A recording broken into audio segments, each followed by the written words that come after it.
ഫുഡൊക്കെ കഴിച്ചു കേട്ടോ. ക്യാരറ്റും പപ്പായയും ബീൻസൊക്കെ പുഴുങ്ങി ഫുഡൊക്കെ കഴിച്ചിട്ട് ഒരാൾ കിടന്നുറങ്ങണം. തണുപ്പല്ലേ. അപ്പോൾ അവൻ്റെ അച്ഛൻ വന്ന് പുതപ്പിച്ചു കൊടുത്തു.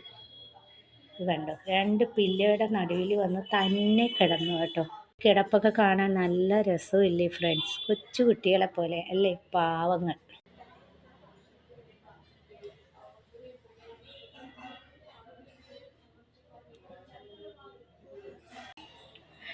ഈ കിടപ്പ് കാണണം. അപ്പോൾ അച്ഛൻ വന്ന് എന്ത് ചെയ്തെന്നറിയാമോ? അവന് ഷാല് കൊണ്ട് പുതപ്പിച്ചു കൊടുത്തു. ഇത് കണ്ടു ഉറക്കമാണേ. ഇനി കറക്റ്റ് 4 മണിക്ക് എണീക്കുള്ളൂ. ഈ കുഞ്ഞുങ്ങളുടെ ടൈമാണ് കേട്ടോ അവന്.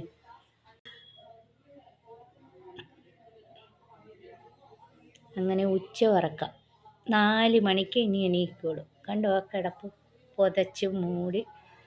അവൻ്റെ അച്ഛനുണ്ടല്ലോ, കുഞ്ഞുങ്ങളെ പുതപ്പിക്കുന്ന പോലെ പുതപ്പിക്കും കേട്ടോ. രാത്രിയും രാവിലെയും എപ്പോൾ കിടന്നിരുന്നാലും പുതപ്പിക്കും അച്ഛൻ. കണ്ടോ, പാവങ്ങൾ. പാവമല്ലേ, പഞ്ചപാവം. കഷ്ടം.